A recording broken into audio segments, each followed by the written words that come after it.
హైదర్గూడలోని MLA quarters లో జరిగిన కాల్పులు కలకలం రేపుతున్నాయి. ఈ కాల్పుల్లో Narsapur MLA Madan Reddy car driver Abbas మరణించాడు. గన్ పౌచ్ బాగాలేదంటూ ఎమ్మెల్యే గన్మెన్ తుపాకీని పక్కన పెట్టడంతో ఆ గన్ను చూస్తానని చెప్పి అబ్బాస్ దాన్ని చేతిలోకి తీసుకుని పరిశీలిస్తున్నట్టు తెలిసింది. ఈ సమయంలోనే అది పేరడంతో డ్రైవర్ అబ్బాస్ అక్కడికక్కడే మరణించాడు. హైదర్గూడ ఎమ్మెల్యే క్వార్టర్స్ లో కాల్పుల ఘటనకు సంబంధించి డీటెయిల్స్ మా ప్రతినిధి శర్మ లైవ్ లో అందిస్తారు. Sharma, over to you. Hyderabad నడిబొడ్డున వివిఐపి జోన్లో తుపాకుల మోత మోగింది. హైదర్గూడలోని ఎమ్మెల్యే క్వార్టర్స్లో కాల్పుల కలకలం రేపుతోంది. ఇక్కడ డ్రైవర్ మెదక్ జిల్లా Narsapur MLA Madan Reddy driver Akbar alias Abbas ఈ కాల్పుల్లో చనిపోయాడు. అయితే మదన్ రెడ్డికి సంబంధించినటువంటి గన్మెన్ రవీందర్కు సంబంధించిన షార్ట్ వెపన్ ద్వారానే ఇతడు చనిపోయినట్టు తెలుస్తోంది. అయితే మిస్ఫైర్ అయింది. ప్రమాదవశాత్తు ఆ తుపాకీ పేలడం వల్లే అతను చనిపోయినట్టు ప్రాథమికంగా పోలీసు ఉన్నతాధికారులు ఒక అంచనాకు వచ్చారు. ప్రస్తుతం లోపల బి బ్లాక్ దగ్గర ఉన్నటువంటి రెస్ట్ రూమ్ దగ్గర ఈ సంఘటన చోటు చేసుకుంది. కింద 2 గంటల క్రితం కానిస్టేబుల్ రవీందర్ ఆయన గన్మెన్గా వ్యవహరిస్తున్నారు.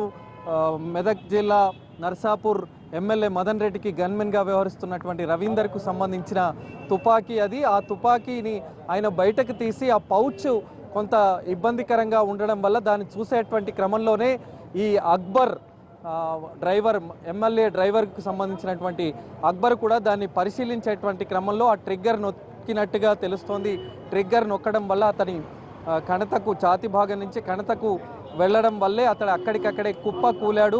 ఈ సంఘటన తెలుసుకున్న స్థానిక పోలీసులు, ఇది నారాయణగూడ పోలీస్ స్టేషన్కు అత్యంత సమీపంలో ఉండేటువంటి ఎమ్మెల్యే క్వార్టర్, సంఘటనా స్థలానికి చేరుకున్న పోలీసులు ప్రస్తుతం లోపల డీసీపీ కమల్ హాసన్ రెడ్డి ఇతర అధికారులు కూడా ఉన్నారు, పరిశీలిస్తున్నారు. క్లూస్ టీం కూడా అక్కడికి వచ్చి పూర్తి స్థాయిలో పరిశీలన జరుపుతోంది. ఇప్పటి వరకు ఇది ప్రమాదవశాత్తు జరిగినటువంటి పేలుడే అనేటువంటిది ప్రాథమికంగా అంచనాకు వచ్చారు. కానీ ఇందులో ఏమైనా కుట్ర కోణం ఉందా అనేటువంటి కోణంలో కూడా ప్రస్తుతం దర్యాప్తు జరుగుతోంది. ఎందుకంటే క్లూస్ టీం రంగంలోకి దిగాయి కాబట్టి నడిబొడ్డున మధ్యాహ్నం 2 గంటల ప్రాంతంలో ఈ సంఘటన చోటు చేసుకోవడం ప్రస్తుతం కలకలం రేపుతోంది. 5 రోజుల క్రితమే ఇదే ప్రాంతంలో ఒక డాక్టర్ల మధ్య చెలరేగినటువంటి వివాదం కాల్పులకు దారితీసింది కాబట్టి 5 రోజుల తర్వాత మళ్ళీ ఈ కాల్పుల కలకలం ప్రస్తుతం హైదరాబాద్లో సంచలనం రేపుతోంది. కొద్దిసేపటి తర్వాత అధికారులు బయటికి వచ్చేటువంటి అవకాశం కనిపిస్తుంది.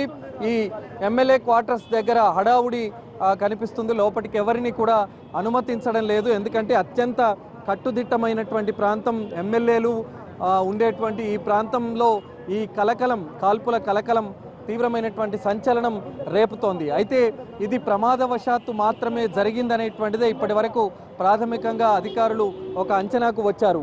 అయితే ఆ రవీందర్కు సంబంధించి గన్మెన్ రవీందర్కు సంబంధించినటువంటి షార్ట్ వెపన్ చూసేటువంటి క్రమంలోనే ఈ సంఘటన చోటు చేసుకుంది. అక్బర్ తన చేతిలోకి ఆ వెపన్ను తీసుకొని దాన్ని చూసేటువంటి క్రమంలోనే ట్రిగ్గర్ను నొక్కినట్టుగా తెలుస్తోంది.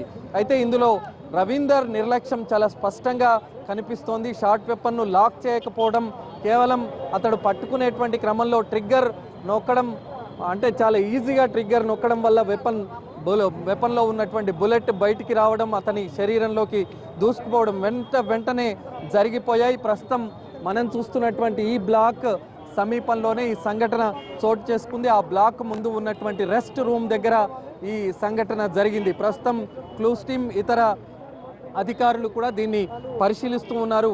కుట్రకోణం ఏదైనా ఉంటే మాత్రం ఇది మరింత సంచలనం రేపేటువంటి అవకాశం ఉంది. కాబట్టి ఇప్పటి వరకు మాత్రం ఇది ప్రమాదవశాత్తు జరిగినటువంటి దానికి సంబంధించి క్లూస్ టీం అధికారులు కూడా పూర్తి స్థాయిలో పరిశీలన జరుపుతున్నారు. ఈ సంఘటనకు సంబంధించి మరి కాసేపట్లో డీసీపీ కమల్ హాసన్ రెడ్డి కూడా వివరించేందుకు బయటికి వస్తానని చెప్పారు. ప్రస్తుతానికి మాత్రం ఆయన ఇది ప్రమాదవశాత్తు మాత్రమే జరిగిందనేటువంటి విషయాన్ని చెప్తున్నారు. Vote studio.